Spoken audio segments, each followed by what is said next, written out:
नमस्कार दोस्तों, स्वागत है आपका यूट्यूब चैनल एबी टेक में। आज है 4 मार्च 2022 और जान लेते हैं आज की महत्वपूर्ण खबरें। सबसे पहली अपडेट देखिए यहाँ पर पीसीएस को लेकर के लिखा है कि पीसीएस की 2 परीक्षाओं में 38 सवाल गलत, भड़के अभ्यर्थी।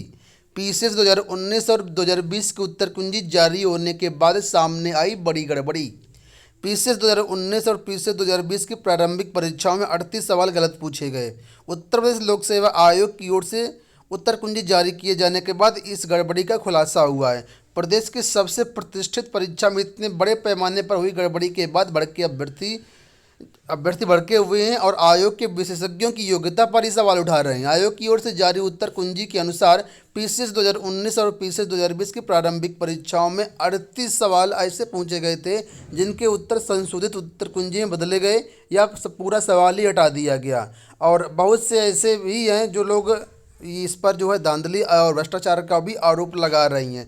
अभ्यर्थियों का कहना है कि संशोधित उत्तर कुंजी से छात्र जो संतुष्ट नहीं है और जाएंगे कोर्ट। अभ्यर्थी संतुष्ट नहीं है, उन्हें आपत्तियों के निस्तारण पर भी आपत्ति है। अभ्यर्थी अब न्यायालय जाने की तैयारी कर रहे हैं। प्रतियोगी छात्र संघर्ष समिति के अध्यक्ष अवनीश पांडे का कहना है कि आयोग ने परीक्षा के 3 साल बाद उत्तर कुंजी जारी की और उत्तर कुंजी भी तब जारी की गई जब अभ्यर्थी कोर्ट की शरण में पहुंचे हैं। यानी कोर्ट के आदेशानुसार ही उत्तर कुंजी जारी की गई है और जब उत्तर कुंजी जारी की गई इतना ज़्यादा यहाँ पर गलतियाँ देखने को मिली हैं। अब यहाँ पर देखिए इनके बारे में लिखा है कौन कौन सवाल जो हैं ऐसे जो उत्तर बदले गए या डिलीट किए गए हैं। लिखा है आयोग को नहीं पता जगदीश में कौन संधि है। पीसीएस 2019 और पीसीएस 2020 की प्रारंभिक परीक्षा के क्वालिफाइंग पेपर में 8 प्रश्न डिलीट और 8 के उत्तर बदले। तो यहाँ पर आप लोग देख सकते हैं इन सभी जो क्वेश्चन है उनको यहाँ पर दिया गया, सवाल भी दिया गया और विकल्प भी दिया गया। आयोग का क्या मानना है वो सारी चीज़ें यहाँ पर दी गई हैं। तो आप इसको देख सकते हैं, आज के समाचार पत्रों में दिया गया, स्क्रीनशॉट लेकर के आप लोग पढ़ भी सकते हैं। यूपीटीटी को लेकर के यहाँ पर अपडेट है कि यूपीटीटी पेपर लीक में 3 के खिलाफ आरोप पत्र दाखिल। पूर्व सचिव परीक्षा प्राधिकारी, मुद्रण कंपनी के निदेशक व कंप्यूटर लैब संचालक का चार्जशीट में नाम।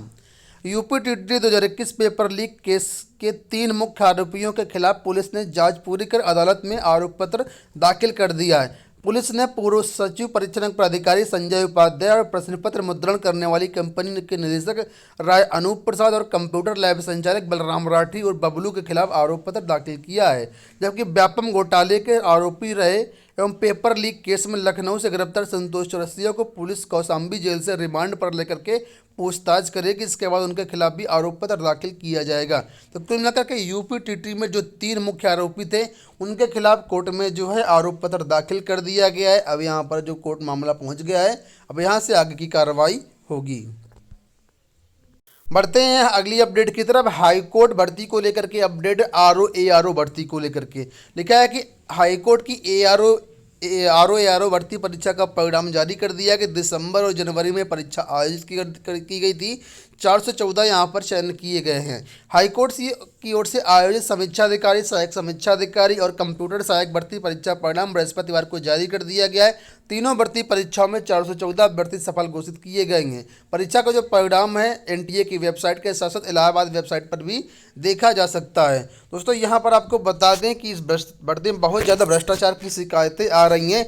बहुत ऐसे अभ्यर्थी जिनका अच्छा खासा नंबर होने के बाद, यानी 250 में से अभ्यर्थियों के 225 नंबर तक हैं, 240 नंबर तक हैं और उनका चयन नहीं किया गया, जबकि 180 वालों का चयन कर लिया गया है।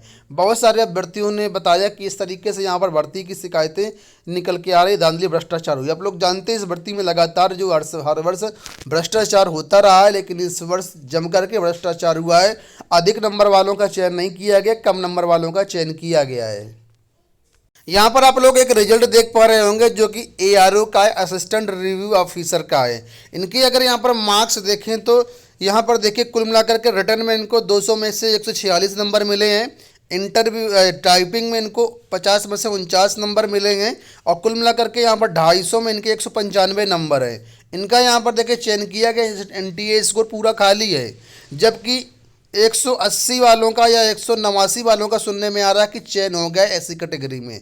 ऐसे भी कई लोग हैं ठीक है। और इससे भी ज़्यादा बहुत छात्रों के नंबर हैं, किसी का 220 नंबर है, किसी का 225 नंबर है।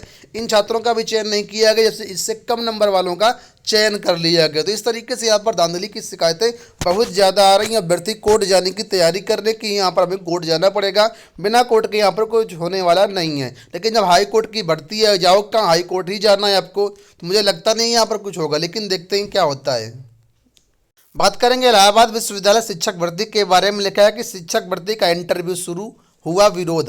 इलाहाबाद विश्वविद्यालय में शिक्षक भर्ती के लिए इंटरव्यू बृहस्पतिवार से शुरू हो गए हैं। हालांकि इस दौरान छात्रों में कुछ अतिथि प्रवक्ताओं ने इसके विरोध में प्रदर्शन किया और आरोप लगाया कि इंटरव्यू में मानकों की अनदेखी करते हुए अभ्यर्थियों को बुलाया गया है, जिसकी वजह से कई योग्य अभ्यर्थी इंटरव्यू से पहले ही छिट करके बाहर हो गए हैं। छात्रों ने किया प्रदर्शन, अभ्यर्थियों को बुलाने में मानक के उल्लंघन का आरोप यहाँ पर इस तरीके से यहाँ पर आरोप लगाए गए हैं। बढ़ते हैं अगली अपडेट की तरफ। यहाँ पर अपडेट है, देखिए लिखा है सेवा योजन कराएगा ग्रुप सी भर्ती की तैयारी।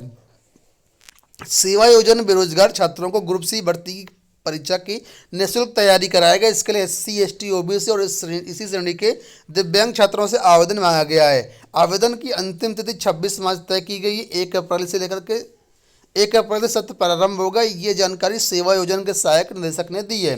SC ST OBC दिव्यांग बेरोजगारों को तृतीय श्रेणी सेवाओं में संबंधित भर्ती परीक्षा की तैयारी करने के लिए निःशुल्क प्रशिक्षण और मार्गदर्शन दिया जाएगा।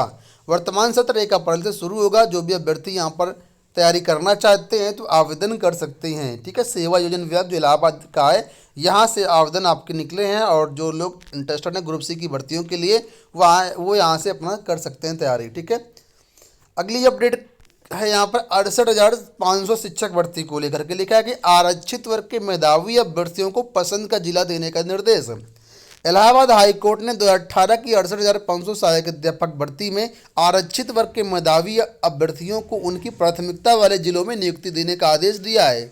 कोर्ट ने कहा कि MRC अभ्यर्थियों से 2 माह के भीतर प्रत्यावेदन लेकर के उनकी पसंद का जिला आवंटित किया जाए।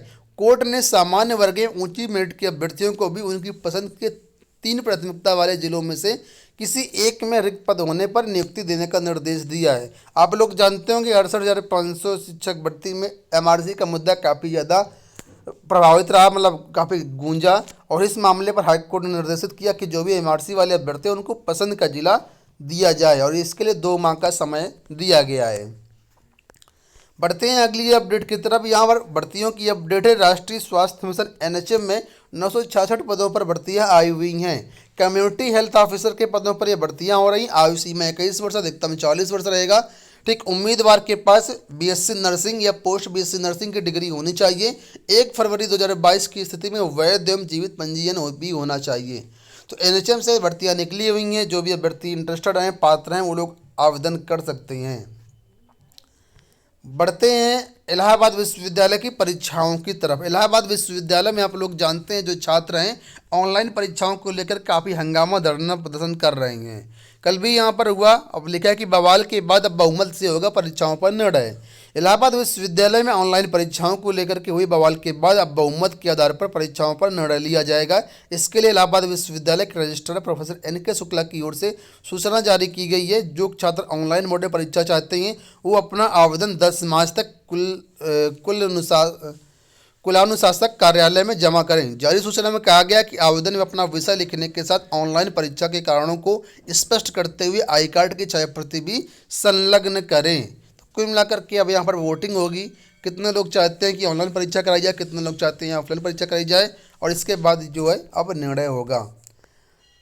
यहाँ पर देखिए एक छोटी सी अपडेट है। लिखा है यूट्यूबर्स ने वीडियो से देश को कराई 6800 करोड़ की कमाई। इंटरनेट और स्मार्टफोन के दौर में कमाई अब सिर्फ नौकरी या बिजनेस करने तक ही सीमित नहीं रह गई है। डिजिटल युग में पैसे कमाने के लिए कई ऐसे तरीके सामने हैं जिन्हें पहले उतनी तवज्जो नहीं मिलती थी। खास बात यह है कि इन नए तरीकों का न सिर्फ लोग अपना घर परिवार चला रहे हैं बल्कि देश की अर्थव्यवस्था में भी योगदान दे रहे हैं। यूट्यूब भी एक ऐसा ही जरिया बन करके सामने आया है, जहां पर ऑक्सफोर्ड इकोनॉमिक्स की बृहस्पतिवार को जारी रिपोर्ट में कहा गया है कि यूट्यूब पर वीडियो बनाने वाले इंडिया के लोगों ने 6800 करोड़ की कमाई कराई है, ठीक है। तो यहाँ पर रियल कमाई होती है। यहाँ से भी लोग अच्छा खासा पैसा कमा कर घर परिवार और देश की तरक्की में प्रगति कर रहे हैं, उन्नति कर रहे हैं, कार्य कर रहे हैं। चलिए बढ़ते हैं अगली अपडेट की तरफ। यहाँ पर जो अगली अपडेट है देखिए कांग्रेस की तरफ से लिखा है कि कांग्रेस की राष्ट्रीय महासचिव प्रियंका गांधी ने किसानों, नौजवानों, छोटे व्यापारियों और महिलाओं को सशक्त बनाने पर रोज जोर दिया है। उन्होंने कहा कि उत्तर प्रदेश में भर्तियों की क्रांति लाएंगे। ठीक है, यहाँ पर देखिए लिखा है कि अगर आप कांग्रेस की सरकार यूपी में लाते हैं तो दशकों बाद ऐसी सरकार देखेंगे जो आपके हित के लिए दिन रात काम करती नजर आएगी। और उन्होंने युवाओं के लिए भर्ती में क्रांति लाने की भी बात कही है।